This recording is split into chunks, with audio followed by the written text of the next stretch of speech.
너 그 소식 들었어? 고발뉴스에서 마트를 한대. 어디로 가야 돼? 가긴 어딜까? 인터넷 쇼핑몰이라고. 포털에서 고발마트를 검색해봐. 어마어마하게 많은 제품들이 은하계 최저가로 공급되고 있어. 고발마트 함께 해주시면 정말 감사하겠습니다.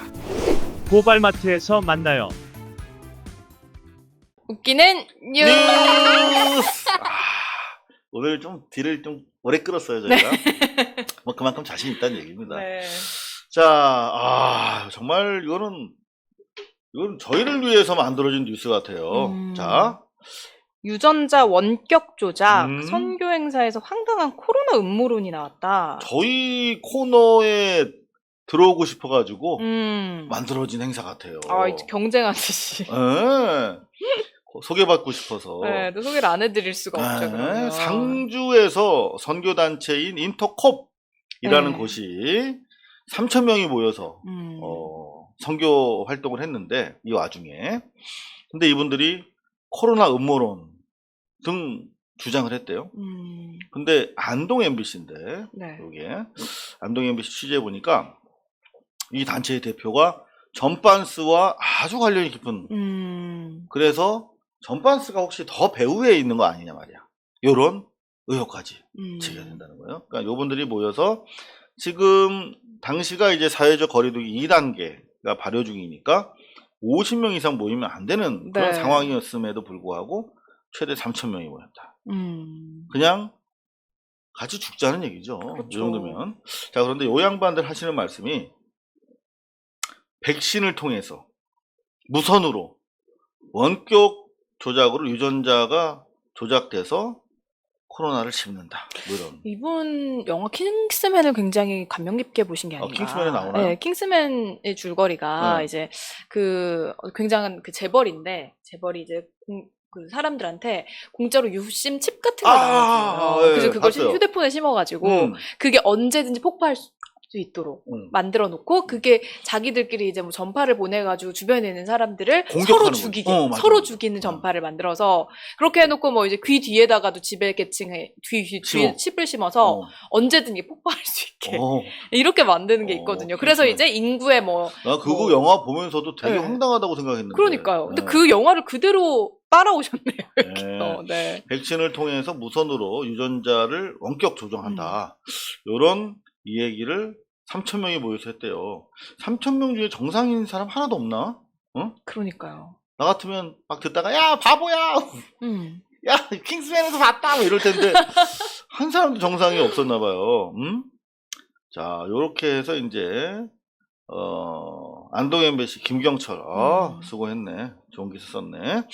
자, 요거를 이제 경찰에서 일단은 방역법 위반 혐의로 상주시가 경찰에 고발을 했다니까요. 아마 이제 책임자에 대한 수사가 이루어지겠죠.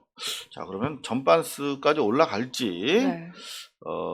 지켜봐야 될 텐데요. 요 단체죠. 요 단체 이름이 이게 너아라 TV. 네, 요 단체 이름이 인터콥인데 인터콥 단체의 책임자가 바로 요 양반이래요.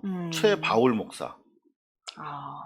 선교단체 인터콥 최바울 목사가 전반스 단식 기도회 할 때 현장에 가서 이렇게 요 분인가 봐요. 최바울 목사가. 그러네요. 그래서 주사파 아웃, 문재인 하야를 요구하는 작년 청와대 앞 단식 현장에 정광훈과 함께 나타났네요.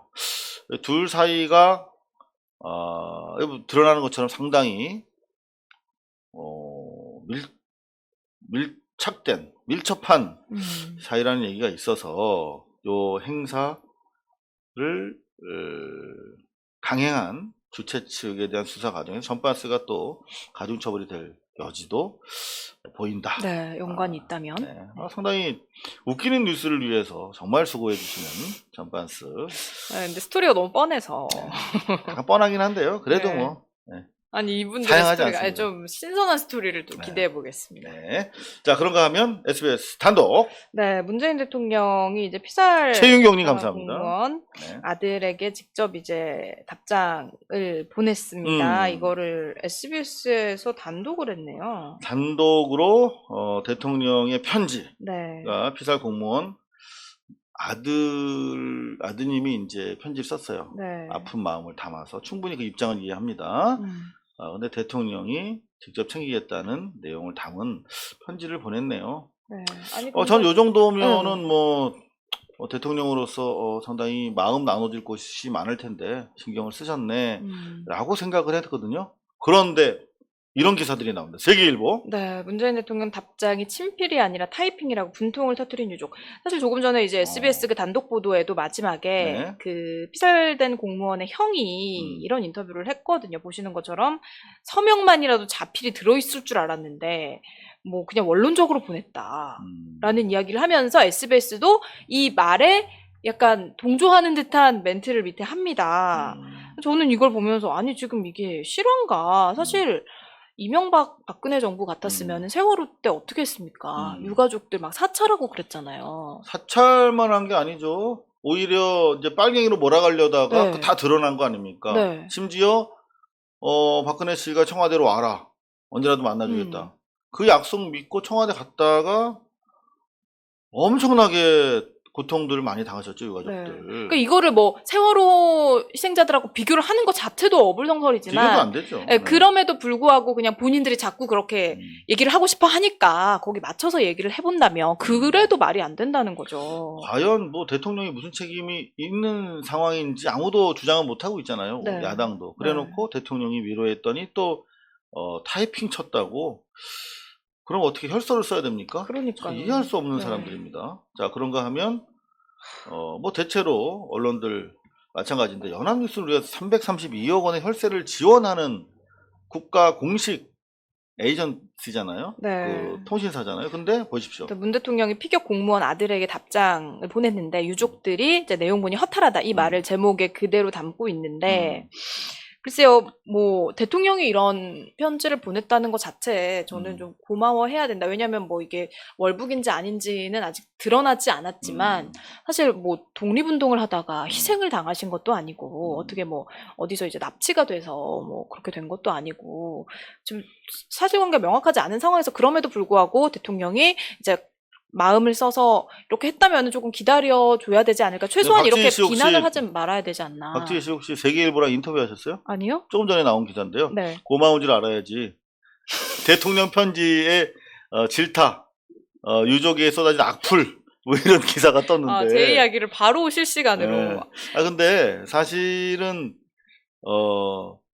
이 댓글, 인터넷 댓글 가지고 기사 쓰는 게 하의 저널리즘입니다. 그러니까 이를테면 진중권이나 서민처럼 말 안 되는 사람들 주장을 갖다가 그냥 제목 팔아먹는 낚시성 기사로 써먹는 것도 문제지만 네. 누가 정체불명이 누군지 알 수가 없는 익명이 보장된 수많은 댓글 중에 몇 개를 캡처해가지고 기사 제목으로 써먹는 건 정말 여기도 저널리즘이 할 짓이 아니죠. 2차 가해라고 또 듣네요. 그러니까 2차 가해. 네. 저 또 2차 가해 했다고 또 종편에 나오는 거 아닌지. 2차 가해 전문 방송입니까? 그렇게 되는 겁니다. 정말 안타깝습니다. 그러니까, 아니 지금 이 피살 공무원에 대한 안타까움은 안타까움이고 대통령에게 요구를 할 게 따로 있지 않나 저는. 그래서 만약에 이명박 박근혜 정권이었다면 대통령에게 이런 얘기를 할 수 있겠는가. 정말 문재인 정권이 우스운가 문 대통령이 우스운가 이런 생각밖에 안 들거든요.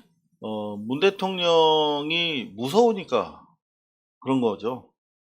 우스우면은 저렇게 안 해. 무서우니까 빨리 좀 어떻게 좀 해코지해서 무서우니까 그렇지. 빨리 좀 끌어내리려고 그렇죠. 공격을 하는 것이다. 내리고 끌어내리기 위해서 그런 것이 아닌가. 그리고 네. 언론도 그렇고 지금 야당도 그렇고 이 피해자들의 아픈 가족사를 이용하는 것 같아요. 본인들의 정쟁에. 그거 그렇죠. 자체. 근데 이용 당한다는 것도 모르시는 것 같아서 그것도 너무 안타깝고. 사실 대통령이 할 수 있는 말씀은 다 하신 것 같아요. 제가 봤을 때는 너무 마음이 아프다. 진실을 위해서 최선을 다해서 밝혀주겠다. 너와 함께 할게. 이런 얘기를 합니다. 사실은 옛날 금강산에서 박왕자신가요? 네. 사실 정말 불행한 일입니다만 이제 초병의 자기 근무 규칙 수칙을 뭐 10분 너무나 과도하게 이행을 한 것인데 여하튼간에 비극적인 사건이고 이명박 정부 초기에 나름대로 실용주의적 측면에서 대북 어떤 유화적인 정책들이 준비됐다가 급냉하면서 이제 결국은 박근혜 정권으로 이어지는데 그때도 이명박 대통령이 편지를 보냈어요. 네. 네, 마찬가지입니다. 똑같아요. 그냥 마음 아프다. 진실을 밝혀줄게. 네. 뭐 대통령 말 더 이상 어떻게 합니까? 너 뭐 2시 30분에 뭐 맥도날드로 와. 내가 뭐 맥도날드 먹으면서 가짜 사랑 같이 보면서 뭐 어떻게 구체적으로 얘기할 수가 그쵸. 없습니다. 지금 구체적인 사건의 진실을 알기 위해서 북측과 공동조사하자고 했고 그리고 제한적이나마 감청을 통해서 확보한 자료를 여야 국회의원들한테 다 전달했어. 결국은 다 리크돼가지고 이제 감청 체계를 바꿔야 되는 상황이 됐습니다만 여하튼 더 이상 뭘 어떻게 하라는 것인지 네. 대안을 제시하면서 기사를 써야지. 그냥 내리다 조지기 위한 기사를 쓰면 점점 안 믿잖아요. 그러니까 언론들도 기레기를. 그렇고 사실 기레기도 마찬가지지만 야당 의원들도 만약에 본인들이 이 정권을 잡고 있었다면은 그러면은 그 공무원이 이제 표류가 됐건 뭐 월북을 했건 그 상황을 본인들도 그럼 실시간으로 해결을 할 수 있었는가? 아니잖아요, 사실. 제일 골 때리는 게 네. 실시간으로 감청하면서 쏘지 말라고 얘기했어야지 라고 했던 국임당의 센스. 감청하고 네. 있는데 실시간 감청하고 있는데 우리 지금 감청 중인데 야 우리가 감청하고 네. 있는데 진짜 정신이 없습니다. 그런가 하면은 머니투데이 기사입니다. 네, 조수진 의원 이야기인데요. 코로나 방역 정치 이게 네오나치즘 진중권 앞날 예상됐던 것. 이분이 10월 15일이 가까워지면서 약간 좀 기뻐서 좀 흥분하신 게 아닌가. 15일이 무슨 날인데요? 15일이 이제 본인의 그 11억에 대한 네. 네, 거기서 이제 조금 자유로워질 수 있는 날 아닌가. 공소시효가 풀리는 시효가? 날입니까? 네. 하루만 더 참지 그랬나? 이게 기본적으로 나치라고 이야기하는 거는 가장 극렬한 명예훼손과 모욕에 해당된다고 저는 생각하거든요. K-방역, 세계적으로 평가받는 K-방역을 나치에 비유한 거는 진짜 독일 같으면 아마 이거는 실형 살걸요? 그러니까 그 펜앤드마이크에 이제 기고한 순천향 의대 교수였나요? 그 사람도 이제 정은경 청장을 네. 아이만하고 비교를 했잖아요. 그러니까. 네, 그거를 보고 조금 이거 되게 자극적이고 괜찮은데 생각하고 있다가 지금 이렇게 하신 게 아닌가. 조금 있다가 문재인 대통령 히틀러라고 그러겠네. 그러니까요. 요 결대로 가면. 네, 아니 이미 뭐 독재 얘기하고 있잖아요. 그러니까 네. 말이에요. 자, 그냥 혼자서 술 먹고 화장실에다가 쓸 낙서 수준인데 요거를 헤드라인으로 뽑아주는 이런 기레기들의 센스. 네. 머니투데이. 그냥 돈 얘기만 좀 했으면 좋겠습니다. 머니투데이는. 그러니까 저는 돈 얘기만 좀 했으면 좋겠어. 이런 걸 굳이 제목까지 달아서 기사를 쓸 일이니까 비판할 목적이 아니라면. 네. 네. 자, 저희가 지금 오늘 웃기는 뉴스가 너무 많은데 네. 조금 서둘러 달라는 신예서 PD의 네. 강력한 경고가 있었습니다. 죄송합니다. 자, 제목만 그럼 훑고 가겠습니다. 네. 소녀상 구하기의 가능성이 커지고 있다라고 하는 소식입니다. 이게 정상이죠. 맞아요. 정상을 지금 빨리 회복하고 있는 것 같아요. 근데 독일 작은 자치 군대에 독일이 잠시나마 정신이 없었던 게 이제 일본이 마구 로비를 하면서 외무부 성에서까지 로비를 하면서 들이댄 게 바로 한국의 메이저 언론들조차도 이 소녀상을 세운 정의연이 회계 부정이나 하고 열라 개떡 같은 후진 단체라고 하지 않느냐. 이런 단체가 세운 소녀상은 보나마나다. 뭐 이런 식으로 흔든 거죠. 산케이에 따르면 바로 그런 정의연 회계 부정과 관련된 국내 조정동의 보도가 주요했다. 독일 사람들을 획가닥하도록 만든. 근데 이제 시간이 가면서 정상화되고 있다는 좋은 소식입니다. 자, 어떡하냐. 너무 많은데. 자, 간단하게 한번 가보겠습니다. 네. 서울대가 미쳤나 봅니다. 서울대. 지역균형 선발이 싫었나. 네, 서울대 사범대 A과에서 면접에서 이 지역균형 지원자 전원을 다 떨어뜨렸다. 그러니까. 네, 면접 점수에 다 꽈락을 부여했고 꽈락을. 면접 시간은 불과 10분에 불과했어서 교육부 특별감사에서 지금 적발이 돼서 경고를 받았는데. 자, 저희가 서울대 지금부터 서울대가 이상합니다 시리즈로 몇 개 골 때리기 웃긴 기사를 보여드릴 거예요. 여러분들은 과연 서울대가 이대로 좋을지에 대해서 한번 저희와 함께 생각해 주시면 감사하겠습니다. 서울대 4대에는 더더구나 서울대가 엘리트주의로부터 벗어나서 정말 편준화된 교육을 할 수 있는 학생을 뽑아야 되는 과잖아요. 네. 그래서 더더구나 지역 균형 선발이 중요한데 이 꽈락을 다 줘서 날려버렸어. 근데 그 친구들이 공부를 못하는 친구들이냐, 소위 말하면 서민류로 아니라는 거예요. A 등급 성적도 좋았어. 6명을 이제 학교장 추천에 지역 균형 선발 전형으로 뽑는데 이들 중에서 A 등급자 매우 우수한 친구도 있었고, 그리고 상당히 우수한 친구들이 여러 명 있었는데 다 떨어뜨렸다는 거예요. 17명 가운데서. 네. 모두 다. 그 수능 최저 점수를 통과한 친구들도 7명이나 있었어. 다 떨어뜨렸어. 서울대가 이상하다. 뭐 핑계를 대는데 좀 이해하기 어려운 핑계라서 패스하겠습니다. 자, 그런가 하면은 또 하나의 기사입니다. 네, 문정부에서 스카이캐슬이 심화됐다. 서울대 의대 10명 중에 8명에서 9명은 부유층 자녀. 이게 제목의 뉘앙스가 약간 문재인 정부 탓인 것처럼 어찌됐든 간에 나오긴 했는데 이거는 뭐 탓을 넘어서 팩트로 우리가 접근해 볼 필요가 있어요. 자, 이게 지금 10명 중에 거의 9명이 부유층에서만 의사가 될 수 있다면 이게 제대로 된 교육 제도인가? 서울대는 그러면 부자 학교인가? 뭐 이렇게 돼버리는 거죠. 장학재단의 소득 분석에 따른 것이기 때문에 이거는 맞을 거예요. 이게 절반에서 90%로 넘어선 거죠. 특히 다른 학교에 비해서 서울대가 심하다고 하면 입시 경쟁을 부추기는 구조로서의 서울대의 폐악이 그만큼 더 크다는 것인데요. 또 관련된 또 하나의 세 번째 뉴스입니다. 네, 서울대 수익사업에 속도를 내고 있다. 지주사 설립안이 이사회를 통과했다. 그래서 뭐 스노홀딩스라는 이름의 지주회사를 설립 결정을 했다라는 건데요. 개정이 완료된 거죠. 네. 자, 이제 서울대가 돈벌이를 위해서 본격적으로 나서겠다는 뜻이에요. 홀딩 컴퍼니.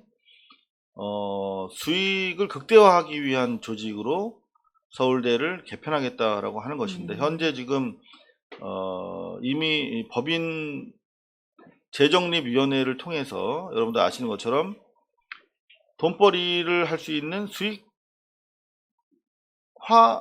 단체가 돼 있어요. 법인화가. 자, 여기 보시면 새누리당 출신 7명이 초빙 교수로 갔다. 서울대 그러니까 법인화 이후에. 법인화를 바로 2013년 이명박근혜 정권 치하에서 새누리당이 주도를 한 거거든요. 서울대 법인화. 그 법인화에 일조했던 새누리 출신 7명이 초빙 교수로 갔어. 이게 바로 이제 아주 직접적인 이익 충돌인데, 나경원도 마찬가지고, 누구 갔나 볼까요? 명단은 안 나오네. 정진우 그때 정의당 의원이 국감에서 확보한 것인데요. 서울대를 법인화를 만들어 줌으로 인해서 이제 본격적으로 서울대가 이제 수익 사업에 속도를 낼 수 있는 구조를 만들어 준 게 바로 오늘날의 국임당인데, 국임당 쪽 의원들이 대거 초빙 교수로 서울대로 픽업됐다. 이런 것들이 이제 서로 기브 앤 테이크, 바로 공짜가 없다는 얘기가 아닌가 싶은데요. 이제 수익 사업을 이렇게 가속화시키면서 동시에 다른 한쪽으로는 대학 서열화를 가속시키는 이 서울대 문제, 어떻게 해야 될까요? 큰일입니다. 네.